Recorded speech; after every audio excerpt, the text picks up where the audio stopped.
Free your staff to focus on high-impact work while offering round-the-clock assistance to every student.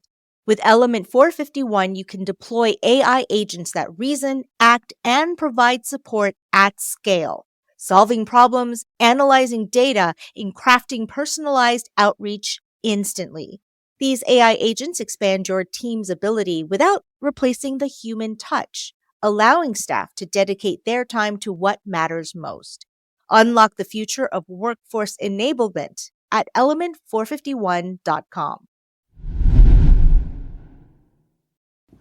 Hi, I'm a higher ed social media manager and I have a confession.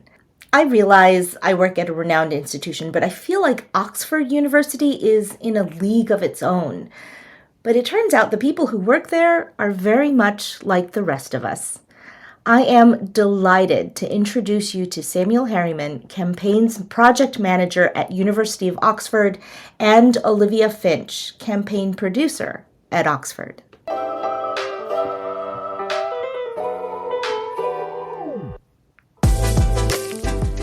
Welcome to Confessions of a Higher Ed Social Media Manager, a podcast that addresses the do's, don'ts, and dynamics of the digital ecosystem specific to higher education. I'm your host, Jenny Lee Fowler. Join me every other week for discussions with some of the best minds in higher education social media management and marketing. Confessions of a Higher Ed Social Media Manager is a part of the Enrollify Network, a robust collection of podcasts designed to help higher education professionals like you grow. Explore our other shows at enrollify.org or check out some of my personal favorites linked in the show notes below. Enrollify is made possible by Element 451, the leading AI-powered all-in-one student engagement platform helping institutions create meaningful, personalized, and engaging interactions with students.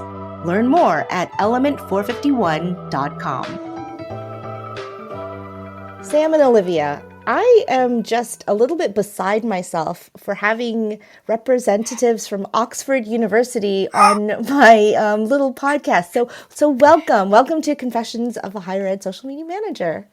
Thank you for having us. It's my absolute pleasure. Sam and Olivia, you both have very unique positions that I, at least till this day, don't think anyone in the U.S. has. So can you each please tell us a little bit more about your roles? Yeah, I think it's a fairly unique thing in the UK too. So we're really quite fortunate to have a campaigns function at Oxford. It is just the two of us though, to be fair. So my position is campaigns project manager. And that means whenever we get a campaign topic or a title, I work on things like the strategy, the objectives, and then Liv and I work together on kind of the delivery. As Sam said, I'm campaign producer in the team, so my job involves working with Sam, as well as our wider department and our academic and communications colleagues from all across Oxford to deliver the content that goes into our campaigns. And so that content for us can be anything from web articles or case studies to video and social content to podcasts, and we've even delivered events for campaigns before, so it can be really varied. I feel like both of you are being very humble. When you talk about campaigns, you're talking about institute-wide campaigns. This is not just for a school. This is not just for a department. You are connecting the dots of a single topic throughout the entire university. Yes? Yeah, absolutely. I mean, there are about 57-ish departments across Oxford, so roughly split into 4 disciplines, although a lot of the work's interdisciplinary. So we work within the central communications team, and yeah, like I say, we kind of weave the topic-based thread through as much research as we can, really. And like I just said, it could be anything from podcasts, events, web content, social media. So yeah, we're very fortunate in kind of being the ones to curate all of it, rather than I guess doing too much of the production. We do a lot of our own content, but it's quite a curatorial role, if anything. What you do is fascinating. Selfishly, I would love to have this position at MIT, but we can all dream, right? So when did the university see a need for a campaigns project team? So the team predates both of us. I think I've been at Oxford for about 3.5 years, or 3 years. Olivia, you're quite similar, aren't you? But the campaign's kind of approach at Oxford started around 2017, 2018. And it's kind of born out of an idea to make sure that like we were saying, basically that there could be someone or a team to weave that kind of thread through all of the department's work, and have a fairly holistic approach to a topic to then put to a public audience, and to develop, I guess, a broader understanding of Oxford's research on those topics. I think some of the strengths at times can be weaknesses in terms of preconceptions about universities like Oxford, MIT, and the research to do. So I think that was kind of one of the reasons as well, as to have a centralized approach to topics like that. Can I just follow up on what you just said? You said that there are preconceived notions at institutions like Oxford and MIT about the work that we do, and I agree wholeheartedly. So was this a way to just share with, I mean, I do say everyone, and a lot of times I say if you're trying to send a message to everyone, then you're saying a message to no one because it needs to be targeted. But this really is, you're trying to share the good that you're doing with, the world, correct? In a very in a way that's digestible. Yeah, definitely. I think some of the sort of preconceived ideas might be around some of the universities and the topics that they teach or research or things like that. So, the one of the reasons behind having a campaigns team was to show the broader public, but also policymakers, partners, industry, that Oxford isn't just doing these types of subjects; it's doing lots of other ones as well. And actually, is, despite being nearly 1,000 years old, is at the forefront of new discoveries and the latest science, not just sitting in old buildings looking at old books, but actually delivering innovations in AI or vaccines or quantum computing most recently as well. So there was a real kind of push to deliver that kind of messaging. And I think there's also something we always try to bring out in our content is the huge diversity of people that are doing research and students at Oxford. There's so many different types of people doing that, and that's something that we try to showcase, especially on our social media channels, where there could be prospective students or young researchers watching and seeing someone like them doing something really interesting in a niche subject. So that's one of our important objectives for campaign content as well. And when you say diversity, you're really talking about attracting talent throughout the world. Amazing. And Sam, you said the university was 1,000 years old. That just blows my mind. I mean, our country is a toddler compared to England. That's just crazy. While, again, I love your roles and what you do, it also sounds to me a little bit like a monumental task. So can you both talk about, how do you even start? Where do you start, and what's your process? We start by trawling through everything that the university has done in that sphere. So there's a lot of research that Liv and I will go away and do to try and understand the breadth of it really, and Oxford's strengths in those areas. So that'll be a lot of kind of looking at what the departments are doing, individual researchers in the media, and then kind of hoping to talk to a core group of academics or researchers. Then might potentially be a multidisciplinary research group across that topic. So for the brain and mental health campaign that we did in 2023, we were able to work really closely with the Oxford Neuroscience Committee that had lots of representation across actual kind of the neuroscience type subjects, but also the mental health and wellbeing subjects as well. And then we try and form a strategy. So going back to the audience comment, everyone, it seems to be an audience at times. So it's a case of kind of segmenting that and understanding the messaging for each audience. Sometimes the public audience is, building an understanding of what Oxford's doing. Sometimes there'll be smaller objectives within that. So, for example, with brain and mental health, we wanted to showcase Oxford's research on wellbeing, mental health, neuroscience, psychiatry, but we had some really targeted objectives in there as well, specific to the psychiatry department. So we kind of we start broad, but then have opportunity to really narrow down topics, but also the actual ways of delivering content. So like Liv mentioned before about contributing to or running events. There was an event during that campaign specifically on old age dementia and kind of brain rehabilitation and stuff that we helped support. And that was a specific objective at the start of the campaign, but we still delivered, I think it was 17 articles of about 5,000 to 10,000 words each, plus 10, 11 profiles, plus social media content and lots of other stuff as well. So really going with the breadth, but then being able to narrow down into those kind of objectives. When we're looking for the stories to include in the campaigns, it's almost like we're investigative journalists within our own institution, because Oxford has such a large number of schools and divisions with varied communications resource, and we have quite a unique position where we have access to video and web and social resource in the central team. So we're always looking for those stories and looking where we can offer the resource needed to further amplify the research, perhaps in those areas of the university that don't have the ability to do it on such a scale themselves. So you're basically just relying on collaboration and relationships, correct? You're throughout the university. So is it difficult getting buy-in sometimes? Because as I understand it, you don't have a budget to work with. Yeah, I guess the investment has been in having a campaigns function itself. And obviously we sit within the digital communications team. So like I was saying, we can access the social media team, the web team, the video team. But yeah, there's absolutely a varying kind of level of resource available for comms across the university, as in any university. So I think achieving buy-in, I think we've been making lots of kind of positive movements over the past few campaigns. As people see the campaigns launched and are involved in previous ones, they tend to like to get involved in the next one as well. That's hopefully a good thing that they had an enjoyable experience and it was beneficial for them the first time around.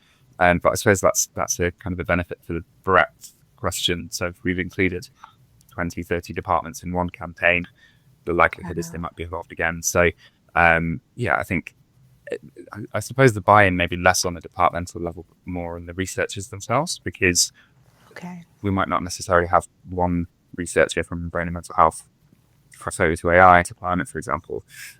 So I guess we kind of have to evidence in our evaluation what the impact of the campaign has been, what benefit it is to the university, to the department, to the researchers and things like that. So, but yeah, I think quite a lot of the job is project management and stakeholder engagement, as well as kind of the content creation and production. We probably go through stages in a campaign where we don't create anything for 6 months potentially.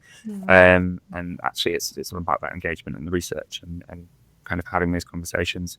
I think we figured out, Liv, didn't we, that over the last 2 months of last year as we were doing the engagement, I think we had, and this is one-to-one meetings with about 24 different departments, as well as the broader kind of open engagement sections we do across the university as well. It's a really great position to be in. We go and talk to so many people across the university and just get a tiny insight of all the amazing projects that are happening, rather than being hyper-focused on one area. So it is quite a privileged role to go and talk to people and become a mini expert for 3 months to create content on their topic. But then on the flip side of that, once the sort of 6 or 9 months of our campaign focus is over, we move on to another topic. It's great to go and talk to so many people from across the university. Yeah, I think 6 to 9 months is actually a very quick turnaround. I know, Sid, you referred to they don't see results in 6 months. I think that's really, really fast. And so it sounds like you're making relationships where now if they hear from, Sam and Olivia, they're like, it's another institute level campaign and we're going to get more eyes on our work. So it sounds positive. But when you say creating content, you're really asking them to give you something that can be shared from the university level. Is that right? It depends really. So I think we have kind of, when we talk about the breadth of the research and showcasing that in a campaign, we tend to create what we're calling long read articles on a particular topic. So, and some of the ones, the one that Liv is writing at the minute is on energy and carbon, and I'm writing about Earth systems and ocean-based carbon sequestration, which was completely new to me. And we do, we're very lucky in the fact that we can engage with particular academics to help check over work or kind of give their opinions on that. We've got a really engaged group, particularly with our upcoming climate campaign as well. Are you taking what you learn and creating content, or you're sort of asking them to create content sometimes too? Yeah, so it can be a bit of both. So when we talk about the breadth of what we do, we tend to create these long read articles that are topic based, but could include 10, 15, 20 different departments of work. So, for example, let's write a piece on energy and carbon at the minute. I've written one on climate adaptation and resilience, and that has multiple different departments' work, and it's themed around, say, for adaptation and resilience, some of it was around resilience against extreme weather events, and that had different departments in, or it's around cooling and heating systems, but some of it's from a societal point of view. So we'll have those kind of researchers talking about just transitions and things like that, or we'll have the engineering science research included as well. So we kind of do the curation of, we try and limit it, as I say, again, from 1,000 years to about 5 years of research to then say, this is, our kind of parameters to include that kind of research. So that's kind of Liv and I curating the research that's gone on, and then we share that with the departments themselves to check for any inaccuracies or gaps that we might have missed. And then more kind of proactively, we'll work with them on video case studies, video profiles, social media content, and that's kind of the new creation of content, if you will. So you're writing articles as well. You're not just project managing, but you're right. Well, that's a whole different, ball of wax. So how do you juggle the positioning? Because I'm sure there a little bit of politics involved, because some one department might say, well, we need, I don't know, I'm just throwing this out, but we want more words, or we want to be higher in the article. Does that ever happen at all? It hasn't, to be honest. No. There's a general understanding that they can come to us and say, look, you're missing this. If we have a valid reason for not including it, fine, take the general acceptance for it. But 9 times out of 10, it will be a valid reason for adding something in, and we'll go, absolutely, yeah, sure. And it helps build that relationship, because we're obviously listening to them from an expert point of view. They also listen to us from a comms expert point of view, and kind of appreciate that, in theory, we know what we're doing. And when we kind of go back and evidence the success of the campaigns, does that buy in where they kind of go, okay, well, they're doing it for a reason. They've not just left it out on purpose, that kind of mistake. Yeah. And I think those relationships that we've been building over the last few years, like Sam said, it is a two-way street. So often when something strategic will come up for a department that fits in with a campaign narrative that we're working on, we can make sure that we're highlighting that in some way, whether it's a social series with one of their researchers talking about something that's related to the campaign, or a podcast episode. We've produced a couple of podcasts for previous campaigns. So we're always working with each other to make sure that strategically we're highlighting the biggest stories that are coming out of the university on that particular topic. So you mentioned social media, so I think this is probably a good segue into that. How do you work with the social media team in creating content, and where do you bring them in on a timeline, a project timeline? We have a really great social media team in the central comms team in Oxford. They take care of all the central Oxford University channels. So we have, let's see if I can get them all at the moment. We've got Facebook, Instagram, LinkedIn, TikTok, X, Blue Sky. YouTube? We have YouTube as well. So we work really collaboratively with the social team on campaign content. And it can be quite varied. So we'd always include them have them be aware of our planning process from the start. We keep our entire team, and to an extent department, aware of where we are in the planning process and what they can expect to see. So we'll sit down with the social team, show them all the content that we're creating or expecting to create, and map out a rough timeline. We also look at awareness dates that are happening. So, for example, our upcoming climate campaign, we're looking at all the climate and environment awareness dates that we could potentially pin content to, share it at relevant times. So it's kind of the core way that we work with the social media team.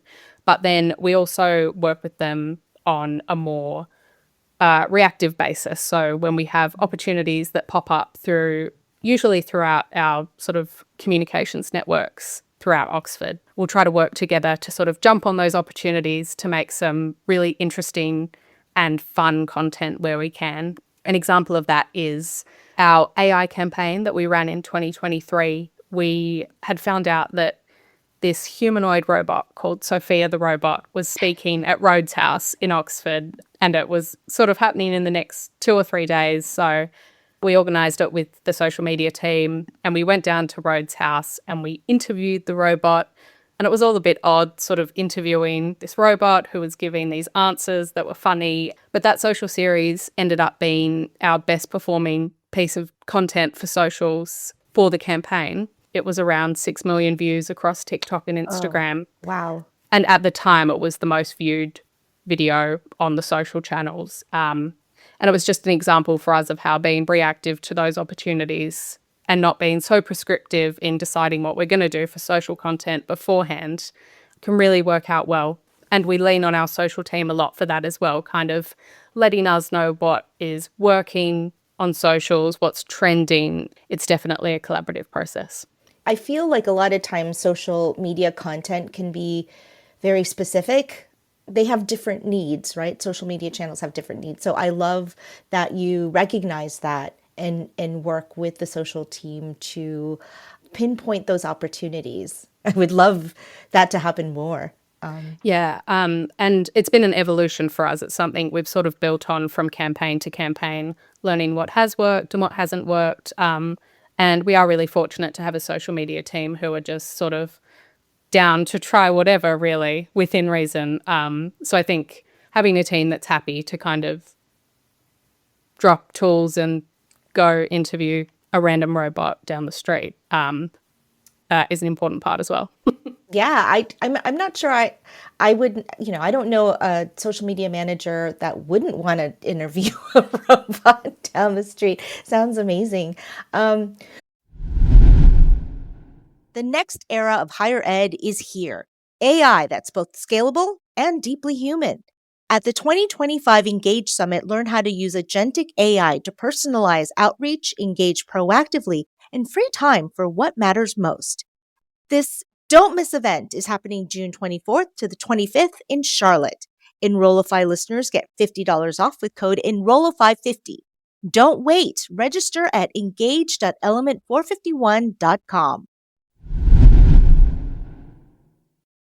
Okay, so say there's an institution that listens to this and says, oh my gosh, I think we have this need. How would you recommend they get started with a campaigns team? Identifying what the need is and what you want to get out of it. So is it purely to build brand recognition to get the name out more?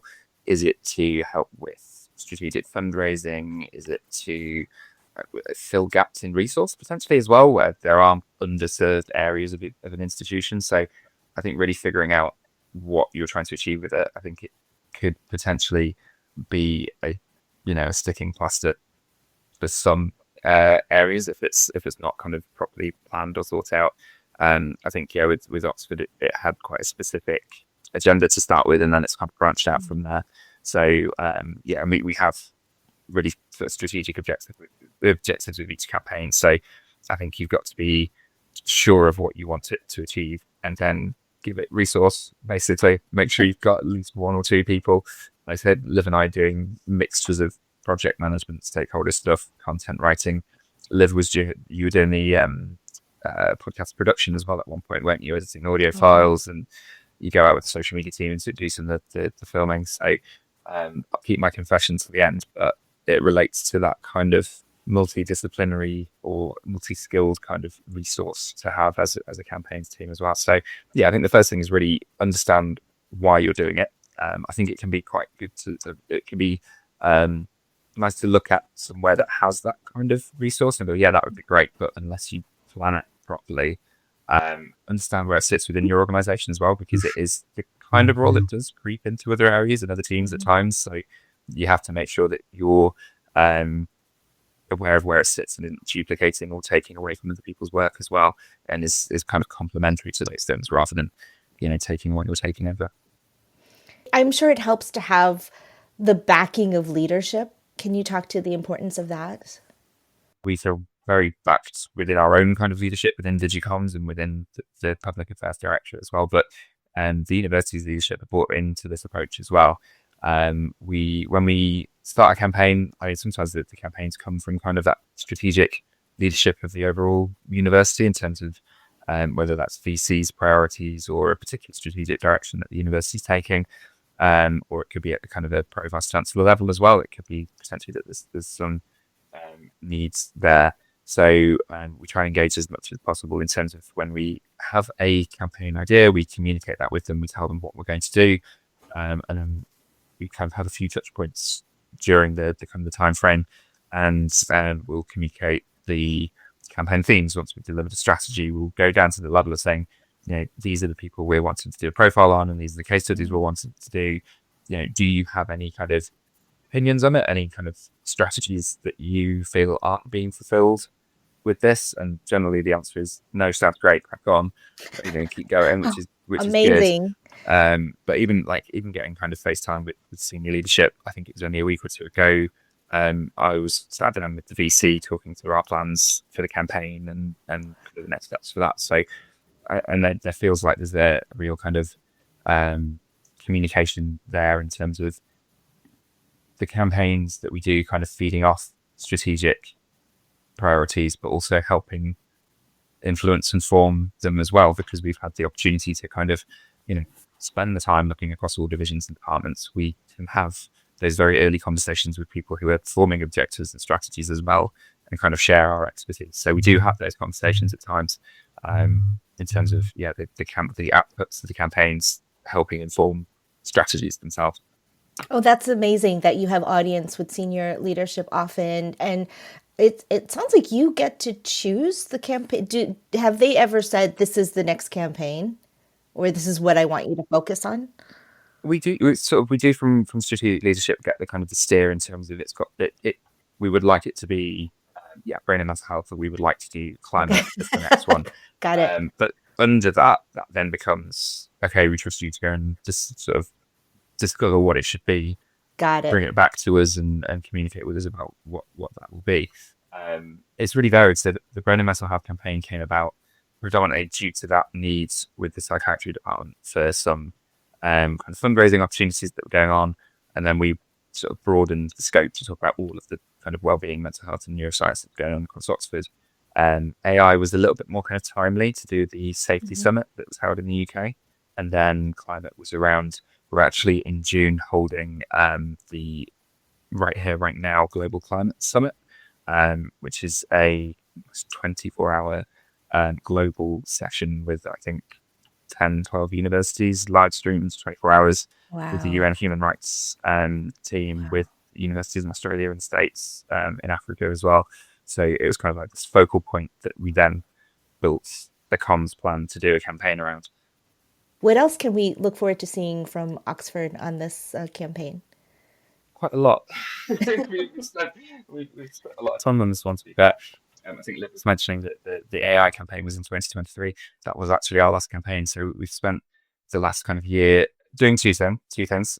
One being the kind of background research and engagement for climate and the environment. And what you can expect from that is a really in-depth look at Oxford's research into understanding past climate history, the impacts of a changing climate on everyday lives, on making sure that there's a just transition to new energy systems, that we're ensuring that we stop things like habitat loss. We have 10 themes, but within that there's 7-8 sub-themes. So you're talking about 70 to 80 probably topics that have their own, areas of expertise and real kind of nuance in them.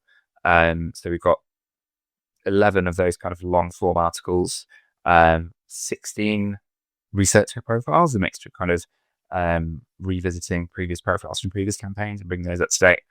And we've also done some explain the content where we've kind of asked, I guess, the most pressing questions to these globally leading experts in climate modeling and earth science and nature recovery about, what are greenhouse emissions, what emit, how do we remove them from the atmosphere? How do we ensure that, we're transitioning to new energy systems and net zero in an ethical way that doesn't leave anyone behind? And then we're also producing some case studies on a variety of research groups and initiatives. So we're also producing case studies on a real range of research groups and initiatives at Oxford. So that might be kind of the use of robots in forestry. It might be looking at kind of Oxford's approach to net zero. It's going to be a really kind of multimedia approach and lots of social media content as well. Like I say, we're helping support the Right Here, Right Now activity that goes along as well. And we're going to extend the campaign out to the end of COP30 in Brazil as well. So we're kind of then will help support the media and policy angle as well at the back end of the campaign. And the other thing we've been doing as well, I think Liv kind of alluded to earlier slightly about kind of we tend to have to move on to different topics as soon as the campaign runs out. So we'll kind of finish this. So yeah, from brain and mental health, I think there was about a month between the end of brain and mental health and the start of AI. What we're hoping to do is kind of to address that so that people who've been involved in campaigns don't feel like, the flavor of the month for 6 months and then get dropped. But also to kind of strategically support other areas of the university that might not get full campaigns, but still have really interesting stories to tell. So they might not, fall into a neat category that is AI or climate or, something that has a university-wide approach that can bring that breadth out. So in May, we'll also be launching a new kind of approach to always-on content, both from campaigns and outside of campaigns, that will kind of have a continuous approach. So I say the last 12 months we've spent putting together this I think it's probably the biggest campaign we've done, Liv, isn't it? The climate one, the climate and the environment, while also within our own department, fundamentally kind of revisiting how we operate. And when we were talking about kind of senior buy-in, we went to our director with this and said, look, we'd love to do this. And the kind of response was, oh, well, we'll need to change how the department looks. So let's do that. And that was kind of the response. So between the teams within our directorate, we've then had kind of workshops and we've worked together to deliver this approach and a new kind of way of working between the teams purely to help deliver this. So that's really exciting to do after the campaign as well. And so yeah, April and May are quite big months for us in 2025. So we've been busy since we last saw you, Jenny. Oh, I'm so impressed. That is so impressive. To stay on target, maybe Olivia, you can speak to this a little bit. What's the ROI? So why is it worth Oxford to make this investment? Like, it sounds like you're getting earned media, or can you speak to that a little bit? For the university, it's having a share of voice that gets built out when we're doing these topics.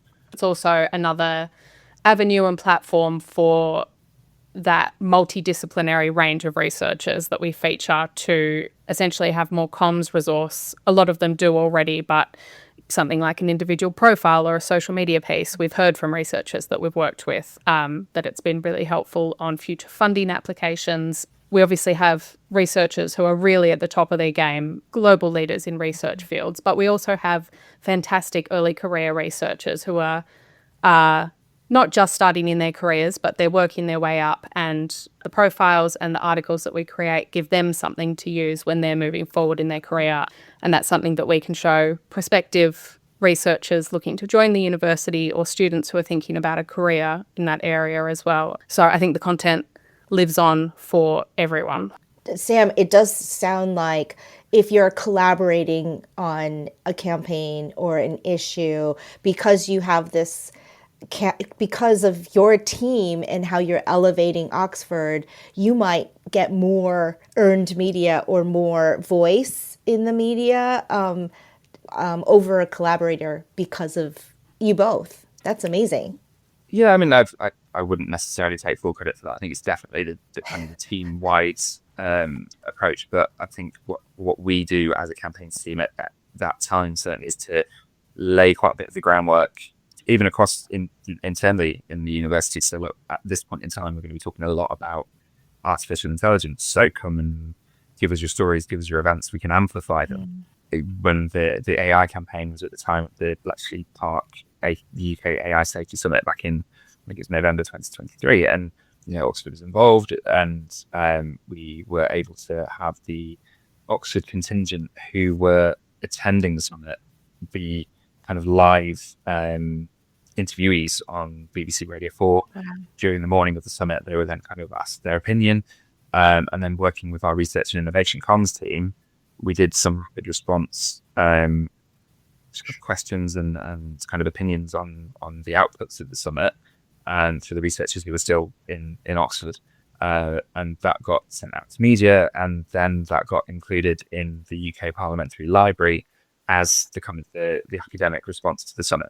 So even just kind of working with the teams that are doing these as a day-to-day thing, it helps give them more support and amplification when we're all kind of talking about these topics. Our work is a piece of the puzzle in ensuring that when journalists in the UK and around the world are thinking about these really big topics and challenges like AI, mental health, climate change, that Oxford experts are the first ones that they come to for comment. And yeah, we're supporting our news, research, innovation teams who are the ones in contact with the media. It's amazing.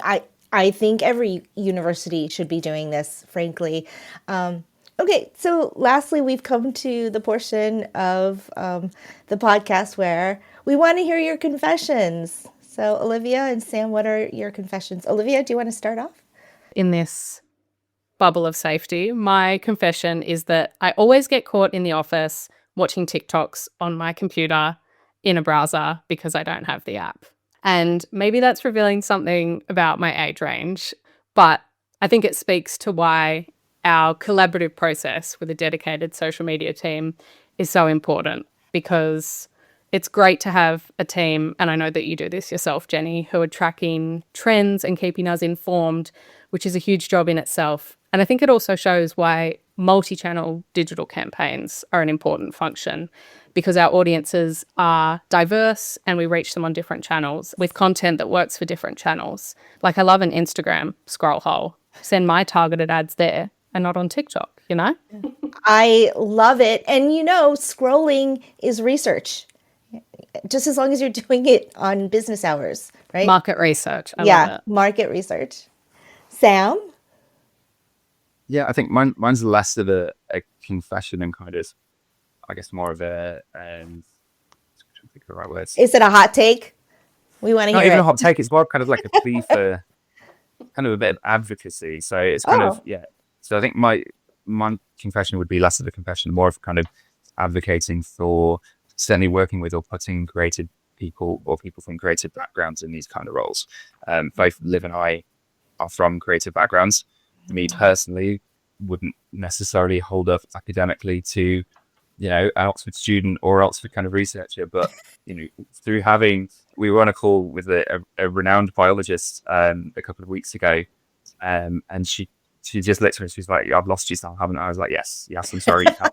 And it was just such a nice conversation as well, because it was kind of an understanding of there's such detail and such kind of excellence that goes on, but we need each other to be able to communicate it and to create content around it. So and just to reassure everyone, everything does go through stringent academic checks before I publish anything. I'm not saying that the writing I do isn't academically minded, but what I would say is that I think Liv and I approach things from a creative standpoint, and I think that really benefits when we're talking about the strength and breadth conversation of having a creative background, kind of looking across the piece, being able to find interesting stories or putting things together.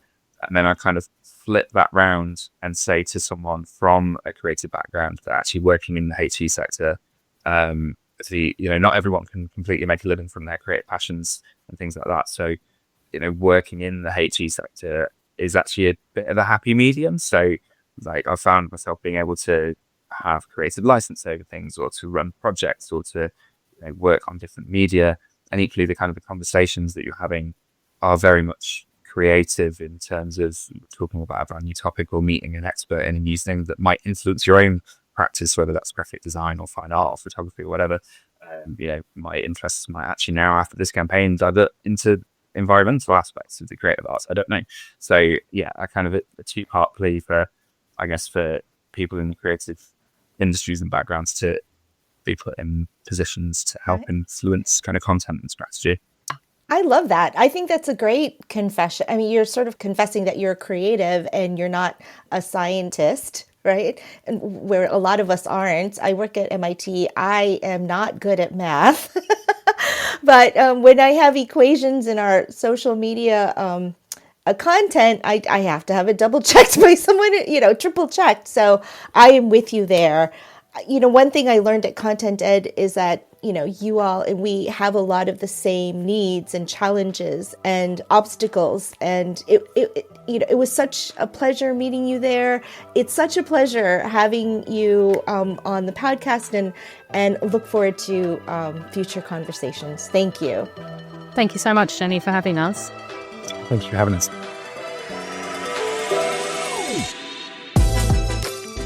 Confessions of a Higher Ed Social Media Manager is part of the Enrollify podcast network. If you like this podcast, chances are you'll like other Enrollify shows too.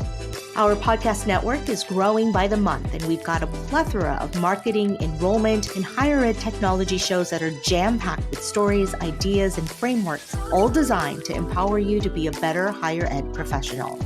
Our shows help higher ed marketers and admissions professionals find their next big idea and feature a selection of the industry's best as your hosts. Learn from Jamie Hunt, Allison Tercio, Mallory Wilsey, and so many others of your favorite leaders in higher ed. Enrollify is made possible by Element 451, the leading AI-powered all-in-one student engagement platform, helping institutions create meaningful, personalized, and engaging interactions with students. Learn more at element451.com.